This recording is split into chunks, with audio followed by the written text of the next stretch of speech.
उपेंद्र कुशवाहा जब जनता दल यूनाइटेड से बाहर आए थे तो कई तरह की चर्चाएं शुरू हो गई थी। चर्चा ये थी कि आखिर उपेंद्र कुशवाहा करेंगे क्या।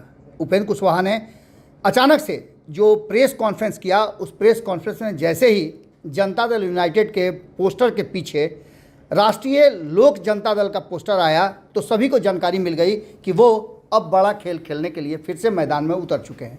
इससे पहले भी कई बार उपेंद्र कुशवाहा ने प्रयास किया है और लगभग वो अपने प्रयास में जितनी उनकी सामर्थ्य और शक्ति है उसके हिसाब से सफल होते रहे हैं।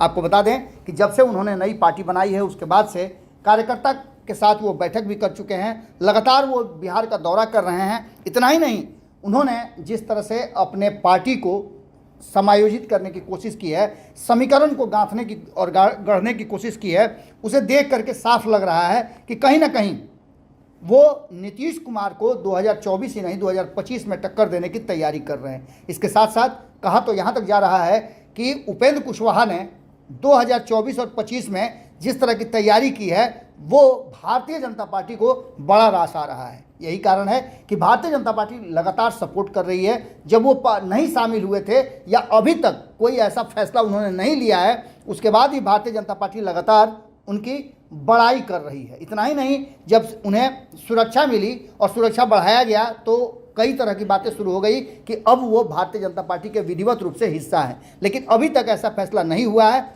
इसके साथ साथ अपनी पार्टी को विस्तार करने और पार्टी को एक तरह से कहिए कि पूरे बिहार में समीकरण के आधार पर वोट इकट्ठा करने का पूरा प्लान बना दिया है।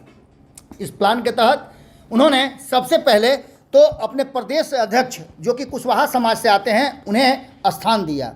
लौकुश की पार्टी कही जा रही थी जदयू, अब उन सब के बीच में उपेंद्र कुशवाहा भी आ गए हैं। जहां एक तरफ भारतीय जनता पार्टी ने कुशवाहा समाज को एकजुट करने के लिए अपना प्रदेश अध्यक्ष बनाया है, तो वहीं उपेंद्र कुशवाहा ने भी अपने खुद कुशवाहा समाज से आते हैं राष्ट्रीय अध्यक्ष रहते हुए प्रदेश अध्यक्ष के नाम पर भी मुहर लगा दी, जो कुशवाहा समाज से आते हैं। रमेश सिंह कुशवाहा को मौका दिया गया। इतना ही नहीं, अब जबकि उनकी कमेटी बन गई है, राष्ट्रीय कमेटी की घोषणा उन्होंने उसी समय कर दिया था और उसका विस्तार भी 2 दिन पहले किया, लेकिन अब रमेश सिंह कुशवाहा ने जो पार्टी का प्रदेश नेतृत्व संभाला है उसके बाद से उसके विस्तार की जो प्रक्रिया शुरू की है उसमें 76 अध्यक्ष, 111 महासचिव, 67 सचिव और इसके साथ साथ एक और बड़ी महत्वपूर्ण बात हुई है कि उन्होंने सभी समीकरणों को साधने का कोशिश किया है। इसमें सभी जाति धर्म को समायोजित करने की व्यवस्था की गई है। इतना ही नहीं, उन्होंने स्पष्ट तरीके से मीडिया से बातचीत करते हुए कहा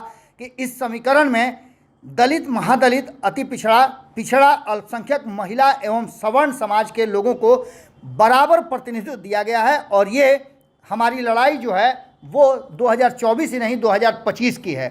अब देखना दिलचस्प होगा कि उपेंद्र कुशवाहा जिस तरह से तैयारी कर रहे हैं और जिस तरह से उन्होंने समीकरण तैयार किया है वो कहाँ पहुँचता है। उपेंद्र कुशवाहा लगातार बिहार का दौरा कर रहे हैं और उसका फ़ायदा उपेंद्र कुशवाहा के साथ साथ एनडीए को मिलेगा जब वो एनडीए में शामिल होंगे। इस बात को लेकर के चर्चाएं तेज हो गई हैं।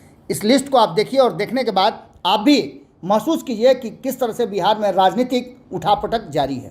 अगर ये वीडियो पसंद आई और वह बिहार के राजनीति और बिहारियत से सरोकार रखेनी तो सब्सक्राइब बटन दबा के चैनल के सब्सक्राइब कर ली। ओजे एगो घंटी बा, ओकरा बटन दबा देला से कुल सटीक और मारक खबर रुआ मुफ्त में मिल जाई।